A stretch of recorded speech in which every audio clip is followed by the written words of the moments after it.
everybody and welcome back to SK1AKIS and I am back again with class 12 की NCERT physics electrostatic potential and capacitance. Since बहुत सारे दिनों से I was not making videos on this thing, but now I am back again with all this and will again completely solve all the additional exercises जो कि remaining है in this chapter today with restarting it from 2.15.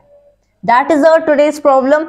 And here it is given in this question कि a spherical conducting shell of inner radius r1 and outer radius r2 has a charge capital Q. तो ये जो first statement ही given है जहाँ पे situation बताया गया एक spherical conducting shell जिसकी inner radius is r1 and outer radius is r2, इसके पास एक चार्ज कैपिटल Q है. A charge Q is placed at the center of the shell. What is the surface charge density on the inner and outer surfaces of the shell? B is the electric field inside a cavity with no charge, 0, even if the shell is not spherical but has any irregular shape. Explain. So that's our question. तो यहाँ पे अगर हम लोग basically ए में देखें तो हमें क्या बताना है, सरफेस चार्ज डेंसिटी बतानी है. यहाँ पे एक शेल है हमारे पास एंड इसके पास दो रेडियस है. Obviously here it has two radius. This isn't a perfect circle और something, let's assume it is. तो यहाँ पे हमारे पास एक शेल है जिसकी inner radius is given to be r1 and इसकी outer radius is given to be r2.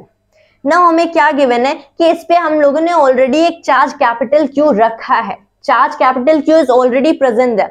Now, whoever has knowledge of class 12 की physics, उसे ये फैक्ट तो पता ही है कि on any such kind of surface, जब एक चार्ज कैपिटल Q रखा जाता है, so it will distribute itself almost entirely on the surface. In fact, entirely on the surface. That is charge capital Q रखे तो ये सारा चार्ज इसके आउटर सरफेस पे आ गया. से पॉजिटिव चार्ज है, this all positive charge ends up at the surface. ऐसा क्यों होता है? क्योंकि inside such a kind of shell electric field zero होने चाहिए एंड अगर हम लोगों ने अंदर एक चार्ज रखा है so obviously electric field will be something. So to make the electric field zero, सारा चार्ज surface पे आ जाएगा जिसकी वजह से again field comes out to be zero क्योंकि there is no charge enclosed inside. ये fact Gauss's law से prove हो सकते हैं which I have already done in my previous videos over concept of electrostatic potential and capacitance. फिर हम लोगों ने क्या किया कि एक सेंटर पे एक और चार्ज प्लेस कर दिया and that is small q. हमें क्या बताना है? Surface charge density at r1 फिर surface charge density at r2 बताना है. That's a question, just so simple question. Thus what concept we have to use कि सेंटर पे हम लोगों ने एक स्मॉल चार्ज एक स्मॉल q प्लेस कर दिए तो ये इंड्यूस करेगा अदर चार्जेस राइट हियर. ये पॉजिटिव है तो ये r1 की सरफेस पे, actually r1 is the radius of the inner this kind of shell, लेकिन I am just using that term right. तो ये जो r1 है एट अ डिस्टेंस r1 ये इंड्यूस करेगा a negative charge that will be negative q. तो obviously यहाँ पे जो सरफेस चार्ज डेंसिटी होगी that will be due to a negative induced charge. तो सरफेस चार्ज डेंसिटी यहाँ पे जो है that is negative q over this entire, ये जो भी हम लोगों ने सर्कल बनाए स्फीयर बेसिकली, तो इसका area and that is 4 pi r1 square. तो इतना हो गया in the inner sphere in the inner shell of this entire shell कि एट अ डिस्टेंस r1 इतनी सरफेस चार्ज डेंसिटी हो गए. फिर we have to tell it for the outward वाला, for the outer shell of this entire shell at a distance r2 कितना surface charge density होगा. So this induces a charge negative q right here. अब ये negative q एक और charge induce करेगा that is another induced charge will be produced on the outer surface. तो ये जो आउटर सरफेस पे नेगेटिव q की वजह से एक पॉजिटिव q प्रोड्यूस होगा एंड वी ऑल नो कि एक और positive capital Q is already there, एक और चार्ज पॉजिटिव स्मॉल q वहां पे आ जाते हैं. यहाँ पे जो नेट चार्ज प्रोड्यूस होगा that is capital Q plus small q, यानी कि इन द सेकेंड केस जो हमारी चार्ज डेंसिटी होगी surface charge density that is capital Q plus small q, this is rather sigma over 4 pi ये radius का square that is r2 का square. And these are our two answers to this problem. तो part A easily solve हो गया. Part B में हमें बताना है कि क्या इलेक्ट्रिक फील्ड इवन अगर यहाँ पे एक ऐसा सिचुएशन गिवन है कि अंदर कोई चार्ज नहीं है, कि अगर इसके पास कोई स्फेरिकल शेप ना भी हो तो भी क्या ऐसा होगा कि हमारी इलेक्ट्रिक फील्ड यहाँ पे जीरो होगी, it has any other kind of irregular shape, right, this is the shape.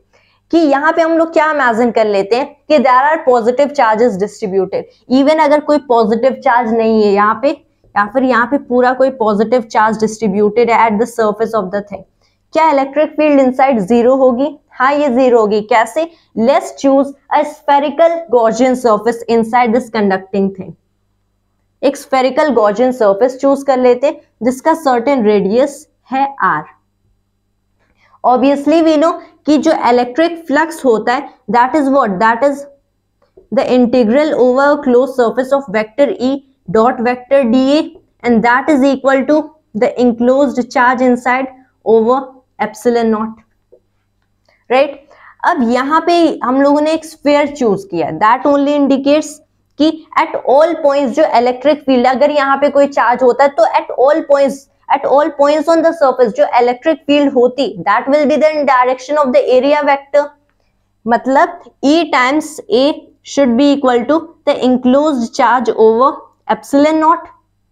इसका मतलब area of this thing is what, E times 4 pi r1 square should be equal to the enclosed charge over epsilon naught। लेकिन अंदर तो कोई charge है ही नहीं, क्योंकि जो भी हम लोग चार्ज रखते हैं ये सारा सरफेस पे चला जाता एंड अंदर कोई चार्ज नहीं है, there is nothing charge inside, तो 4 pi r1 square तो जीरो हो नहीं सकता। So what has to be zero, क्योंकि एरिया तो there will not be zero. हम लोगों ने एक इमेजिनरी ही सही लेकिन एक Gaussian surface with a certain area consider किया है, and that is the thing कि for the enclosed charge over epsilon naught to be equal to zero, electric field को zero होना पड़ेगा। and that is the thing कि even अगर इसके पास कोई दूसरा irregular shape है but our Gaussian surface allows us to say कि still the electric field inside this even irregular shaped kind of conducting material, electric field is still zero, and that is the solution to problem 2.15। and thanks to you always, and Jai Hind, Jai Bharat।